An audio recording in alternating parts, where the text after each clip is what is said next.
오늘은 시편 51편 14절에서 19절 말씀을 가지고 하나님께서 구하시는 제사, 이런 제목으로 하나님의 말씀을 증거하겠습니다.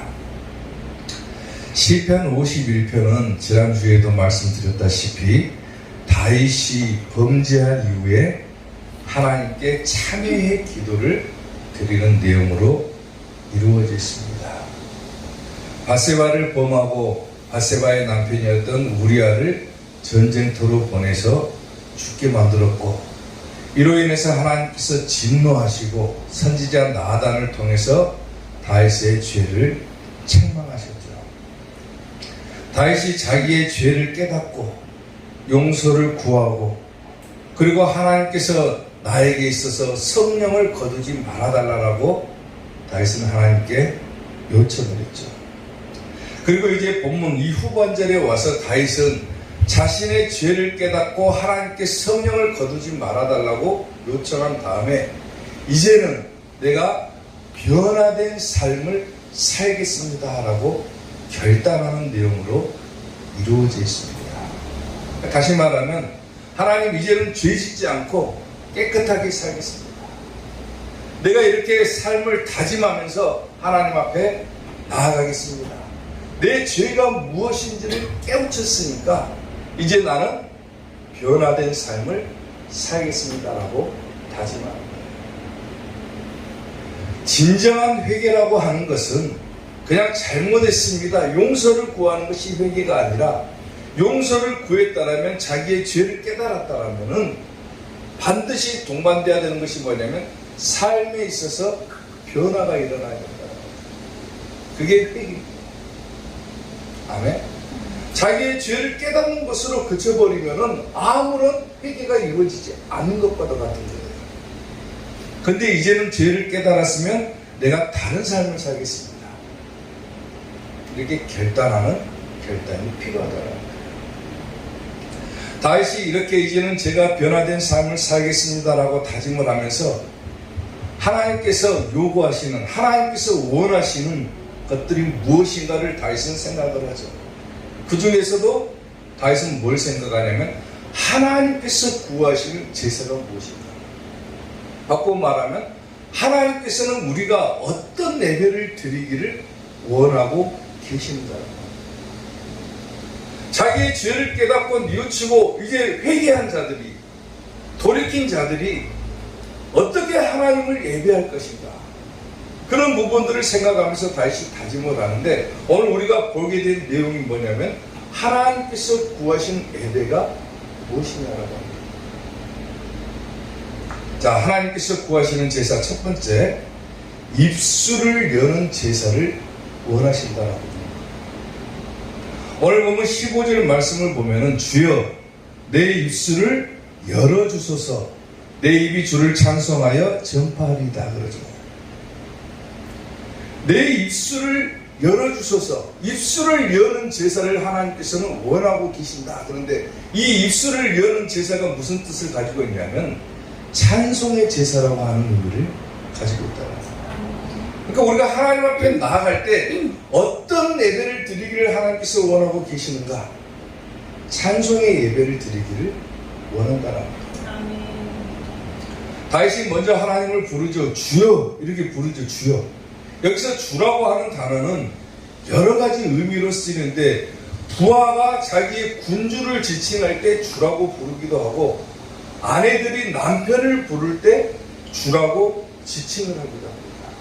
쉽게 말하면 자기의 주인이라고 하는 뜻을 가지고 있는 거예요.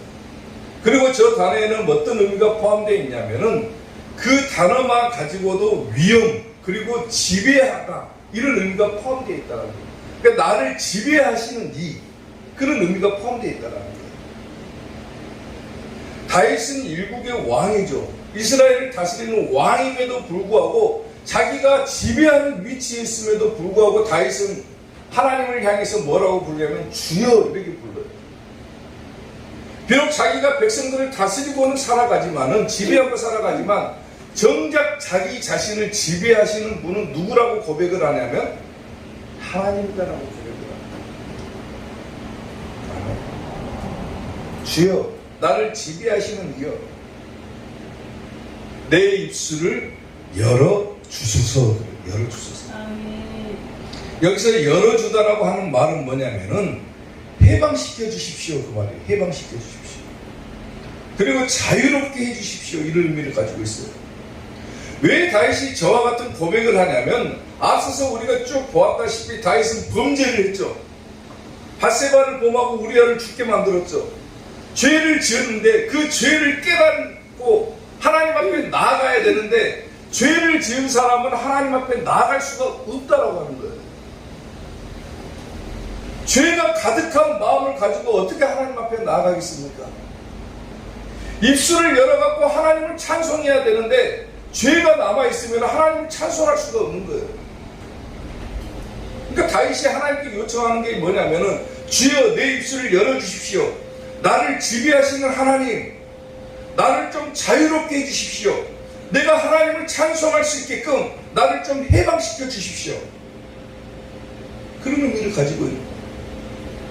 내가 하나님을 찬송할 때 그야말로 양심에 꺼리낌이 없이 하나님을 찬송해야 되는데 죄가 남아있으면은 하나님을 꺼리낌 없이 찬송할 수가 없다라는 거예요. 자기의 양심에 비춰볼 때 죄가 남아있는 자들이 어떻게 하나님을 찬양합니까? 하나님 제발 나를 해방시켜 주십시오. 그래서 내가 하나님께서 원하시는 그 찬양의 제사를 내 입술을 여는 제사를 하나님께 드릴 수 있게 해주십시오라고 요청하고 있는 거예요. 아멘. 죄가 있으면은 이게 불가능하다라는 거예요. 하나님께서 인간을 창조하실 때 분명히 목적을 두고 창조를 하셨죠. 사람을 왜 지으셨습니까? 하나님께서 사람을 지은 목적이 있어요. 목적이 성경에 기록이 되어 있는데 왜 하나님께서 사람을 지었냐면은 이 백성은 내가 나를 위하여 지었나니 뭐 하게 하려고? 나를 찬송하게 하려 합니다. 인간이 지음받은 목적은 하나님을 찬송하면 되는 거예요. 그런데 인간은 죄를 지으니까 하나님을 찬송할 수가 없죠. 죄 때문에 하나님께 나가지는 못하는 거예요.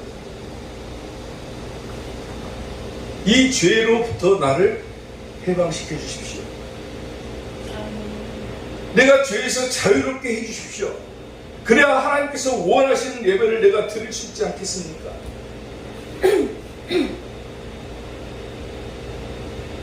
히브리서 13장 15절을 보면은 그러므로 우리는 예수님으로 말미암아 항상 찬송의 제사를 하나님께 드리자 그러죠. 인간이 본래 하나님께로부터 지음을 받을 때 찬송하기 위해서 지음을 받았는데 뭐 때문에 못 간다겠습니까? 찬송 못 한다겠어요? 죄 때문에 못 한다겠죠. 아담과 하와를 창조하시고 하나님께서는 얼마나 기쁘셨고 그들로 하여금 찬송받기를 원하셨는데 그들이 선악과의 열매를 따먹고 죄를 지으니까 찬송받지를 못하는 거예요.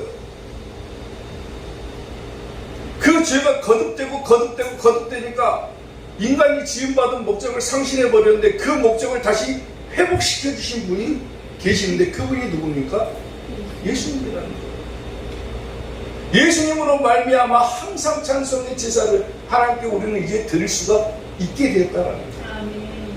하나님 앞에 누구든지 예수님을 통해서 나아갈 수 있게 되었다는 거예요. 비록 우리가 죄인의 몸으로 태어나고 죄인된 신분으로 살아가지만은 하나님을 감히 찬송할 수도 없는 그런 사람들이지만은 이제 우리는 누구를 힘입어서 예수님을 힘입어서 하나님께 찬송의 제사를 올려드릴 수가 있게 되었다는 거예요. 마음껏 입술을 열어서 찬송해야 됩니다. 아멘. 몇 해 전부터 트로트가 우리나라 가요계를 지배를 했죠. 그야말로 트로트 전성시대라 해도 과언이 아닐 정도로 TV 채널을 돌리면 곳곳에서 방송국마다 무슨 프로를 꼭 하나씩 하냐면 트로트 경연대회를 합니다. 그만큼 트로트가 이제 완전히 대중화가 돼버렸다는 거예요. 우리나라에서. 저도 가끔 가다가 재미삼아 보는데 젊은 사람부터 어린아이부터 젊은 사람들 또 나이 드신 분들까지 전부 다 트로트에 빠져가지고 트로트에 열광하는 시대가 돼버렸어요. 근데 제가 좋아하는 트로트 가수가 한 명 있는데 성은 잘 모르고 이름은 알아. 이름은 저 훈장님 딸, 청학도 훈장님 딸 다현이라고. 왜 걔를 좋아하냐면 노래도 잘하지만은 표정이나 말투나 또 움직임이나 이런 것들이 그야말로 완벽하다 싶을 정도로 너무 잘하더라고요. 애기가 노래를 부를 때마다 표정부터 그 다음에 몸짓부터 너무 잘하는 거예요. 그걸 보면서 무슨 생각을 하냐면은 이 부분을 부를 때 어떤 표정을 지어야 되고 이 부분을 부를 때 어떤 몸짓을 해야 되고 어떤 행동을 해야 되고 이게 얼마만큼 고민해가지고 나온 행동일까. 그 노래 한 곡을 사람들에게 선사하기 위해서 수없이 많은 연습을 했을 뿐만 아니라 거기에 따른 기교와 표정과 몸짓까지 얼마나 생각을 많이 하고 용기 있게 했냐 그거예요. 그러잖아요. 물론 걔뿐만 아니라 다른 가수들도 마찬가지겠지만 정말로 정성스럽게 세심하게 노래를 부른다 이런 생각이 들더라고요. 그런데 여러분, 세상의 노래를 부르는데도 그렇게 정성스럽게 생각을 하고 어떻게 하면 사람들에게 기쁨을 줄 수 있을까? 어떻게 하면 내 표정과 몸짓으로 사람들을 행복하게 해줄 수 있을까? 이렇게 생각하면서 세심하게 배려를 하고 노래를 하는데 과연 하나님을 찬송한다는 우리는 얼마만큼 하나님에 대해서 생각을 하고 정성스럽게 찬송을 하고 있는가? 이걸 생각해 봐야 한다. 단순하게 예배에 나와가지고 입술만 열어가지고 찬송한다. 아무 생각 없이 그냥 따라 부르는 찬송한다. 별 의미가 없겠죠. 하나님을 향해서 최선을 다해서 내가 드릴 수 있는 최고의 찬송을 드리는 것이야말로 하나님께서 원하시는 또 우리가 드릴 수 있는 최고의 예배가 될 수가 있다는 거예요.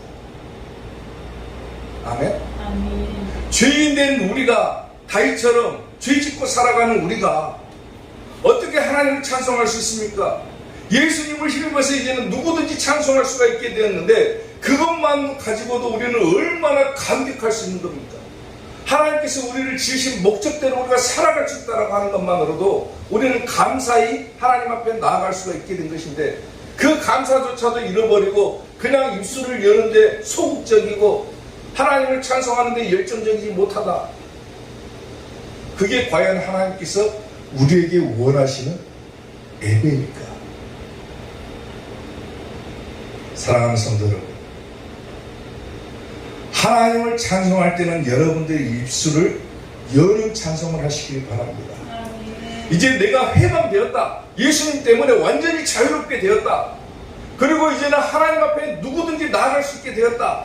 최선을 다해서 정성스럽게 하나님을 찬송할 때 그것이 내가 하나님께 드릴 수 있는 최고의 찬송이자 예배가 될 것이고 그것이 바로 하나님께서 우리에게 원하시는 예배와 찬송이 될 거라고. 그런 찬송을 하나님께 올려드리는 그런 예배를 드리는 우리 이삭교회 성도들이 되시기를 주님의 이름으로 축원합니다. 하나님께서 구하시는 제사 두 번째, 상한 심령의 제사를 구한다고 했어요. 오늘 보면 17절 말씀을 보면은 하나님께서 구하시는 제사는 상한 심령이라고 했죠. 상한 심령이라고 했어요. 하나님의 상하고 통회하는 마음을 주께서 멸시하지 아니하시리이다. 하나님께서 구하시는 제사, 하나님께서 구하시는 예배가 과연 어떤 예배인가? 상한 심령의 예배다 그랬죠. 여기서 상한 심령이라고 하는 것은 뭐냐면은 인간의 교만 그리고 인간의 자아 이런 것들이 완전히 깨 부서진 상태를 말하는 거예요. 쉽게 말하면 인간의 교만이 없는 상태, 자기의 뜻이 없는 상태, 그런 예배를 하나님께서 원하십니다. 상한 심령.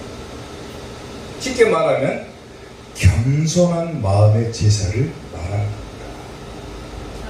아멘. 겸손한 마음으로 드리는 거예요. 하나님께서 구하시는 제사는 상한 심령이라 하나님이여 상하고 통회하는 마음을 주께서는 멸시하지 않는다 그랬죠.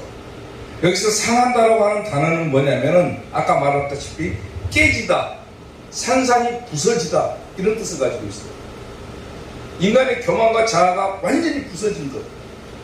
그리고 통회하는 마음, 여기서 통회하다라고 하는 것은 뭐냐면 무너지다 이런 뜻을 가지고 있는데 다른 의미로는 죄를 뉘우치다 이런 의미를 가지고 있어요. 이게 하나님께서 우리에게 원하시는 제사, 우리에게 원하시는 예배가 무엇일까? 내 뜻이 아닌 하나님의 뜻대로 나아가는 것. 인간의 교만이 완전히 사라진 상태로 하나님께 예배를 드리는 것.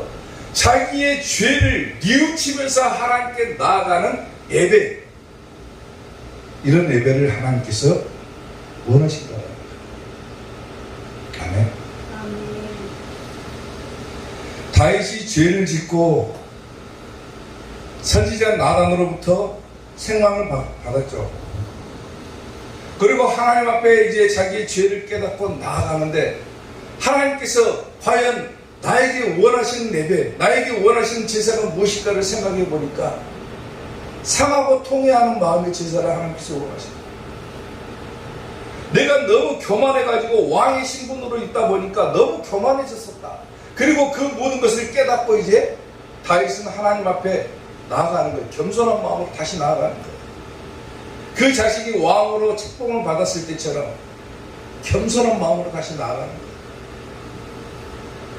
하나님께서 원하시는 것은 바로 그것입니다. 시편 34편 18절을 보면은 여호와는 마음이 상한 자를 가까이 하시고, 마음이 상한 자, 뭐라 했습니까? 상한다는 것이 완전히 부서진 상태를 말한다 그랬죠. 마음이 상한 자를 가까이 하시고 충심으로 통회하는 자를, 충심으로 통회하는 자, 자기의 죄를 뉘우치는 자를 하나님께서 뭐 하신다? 구원하신다. 아멘.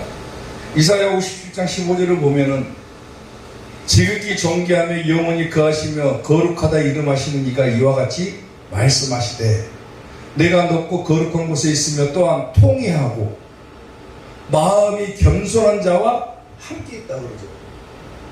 상하고 통회하는 자와 함께 계신다 그 말이에요.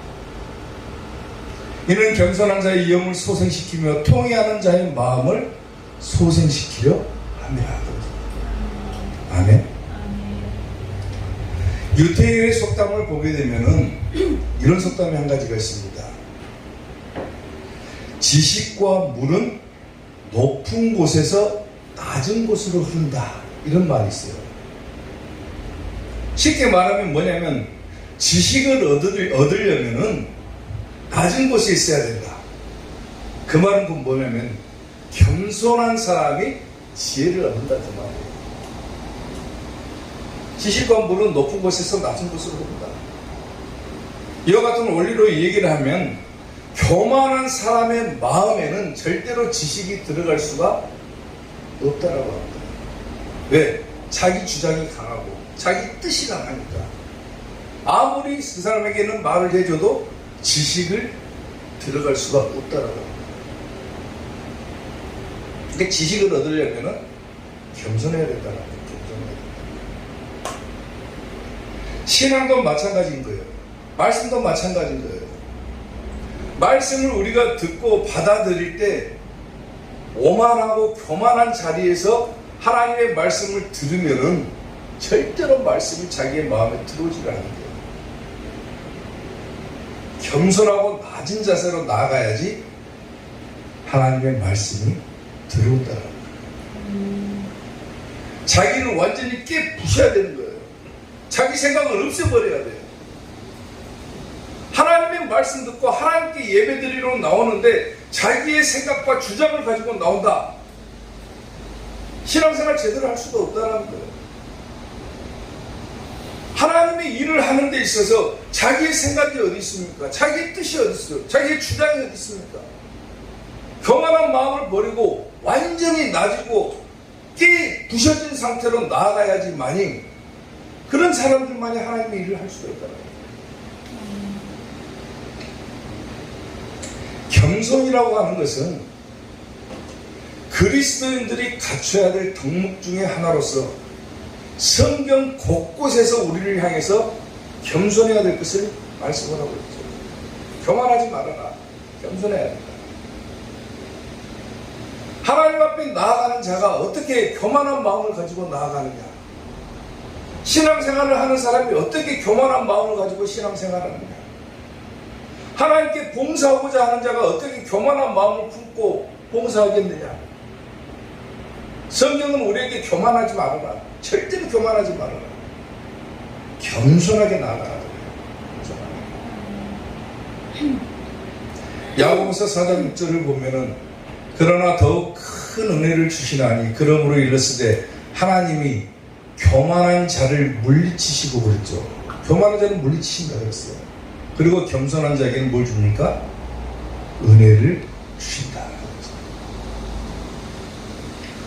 다윗이 죄를 짓고 하나님 앞에 자기의 죄를 자복하고 깨닫고 그리고 다시 하나님 앞에 나아가는데 하나님께서 구하신 제사는 상한 심령의 제사구나. 하나님께서는 상하고 통회하는 마음을 멸시하지 않으시는구나. 내가 하나님 앞에 완전히 깨부셔진 상태로 나아가고 내 죄를 뉘우치고 하나님 앞에 나아가기만 하면은 하나님께서 그런 마음을 절대로 멸시하지 않으시고 다시 받아주시고 다시 은혜를 주시는구나. 그런 예배를 하나님 앞에 드려야 되겠다. 이렇게 결단하는 거예요. 다윗이. 오늘 여러분들이 하나님 앞에 나갈 때도 마찬가지인 거예요.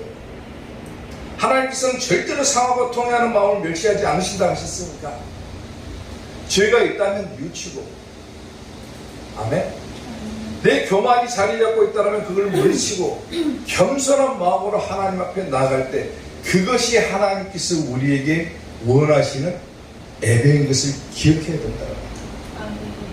그런 예배를 하나님께 드리는 우리 이삭교회가 되기를 주님의 이름으로 축원합니다. 하나님께서 구하시는 제사 마지막 세 번째 의로운 제사를 원하신다 그랬어요. 오늘 보면 19절 말씀을 보면은 그때 주께서 의로운 제사와 번제와 온전한 번제를 기뻐하시나니 그때 그들이 수소를 주의 제단에 드리리다 그러죠. 먼저 우리가 주목해서 볼 단어는 뭐냐면은 그때라고 한다. 그때.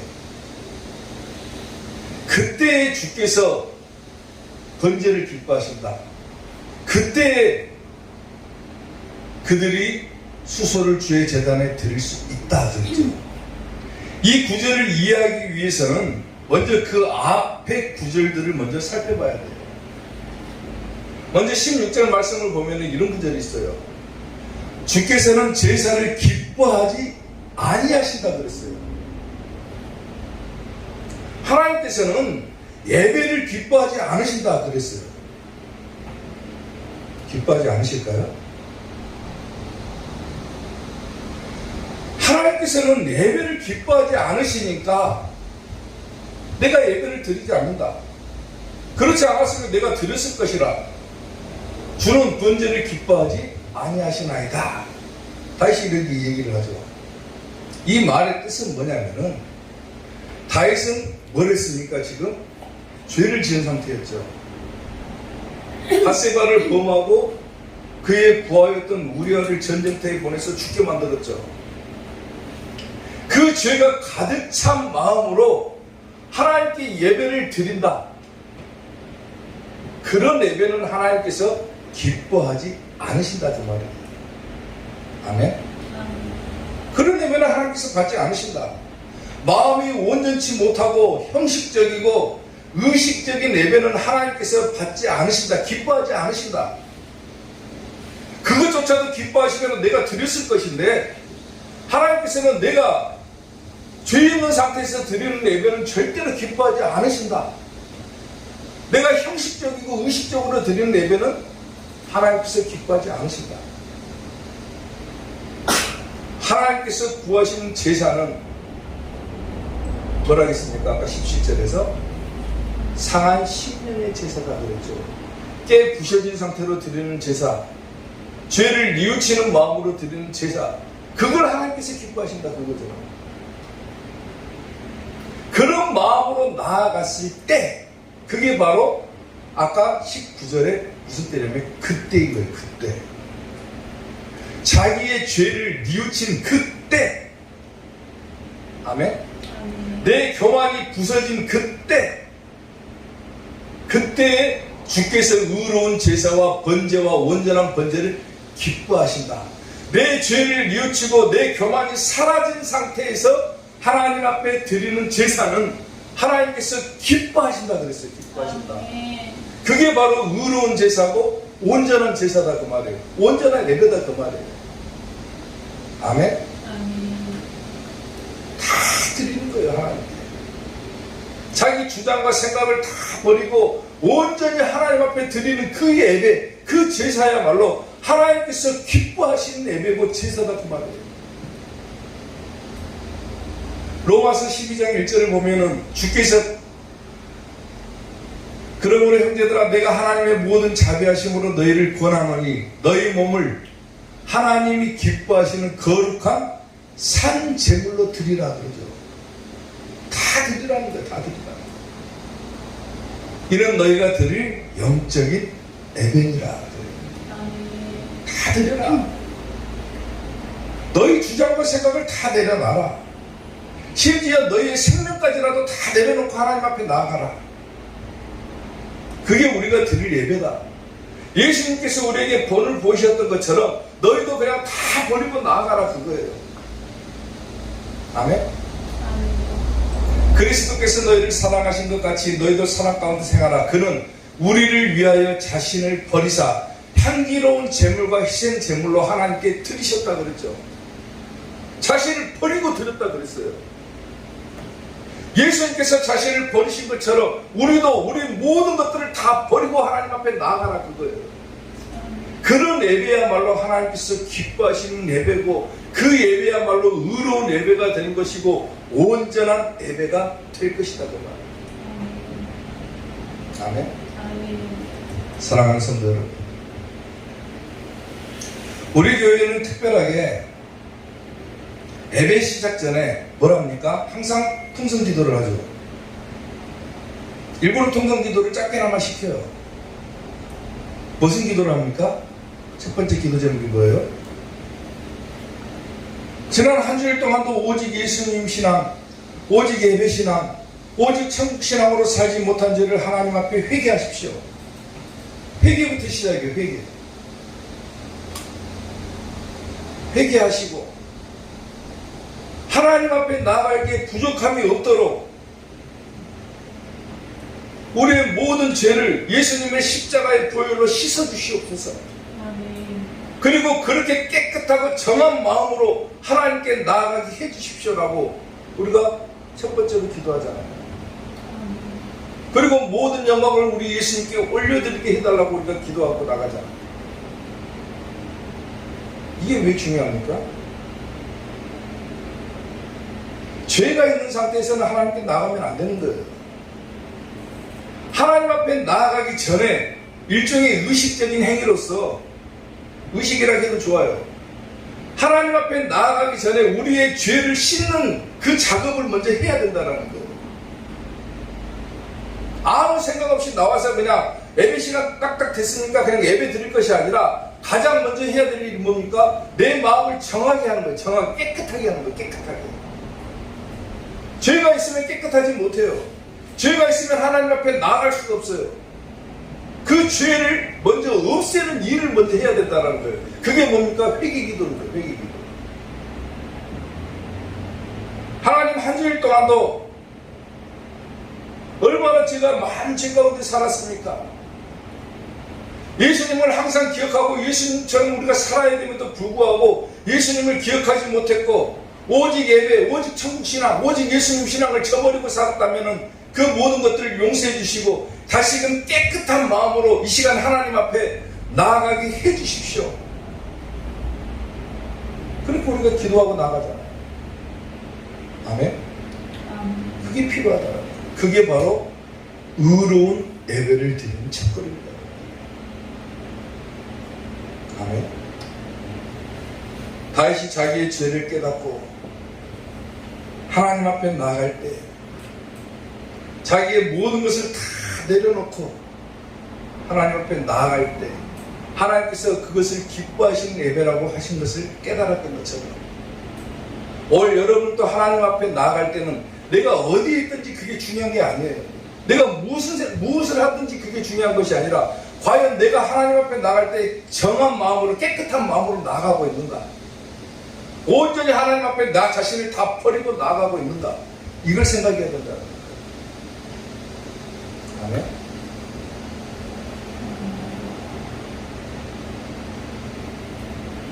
그런 예배를 하나님께 드리는 우리 이삭교회 성도들이 되시기를 주님 이름으로 축원합니다. 부르신 곳에서 나는 예배하네.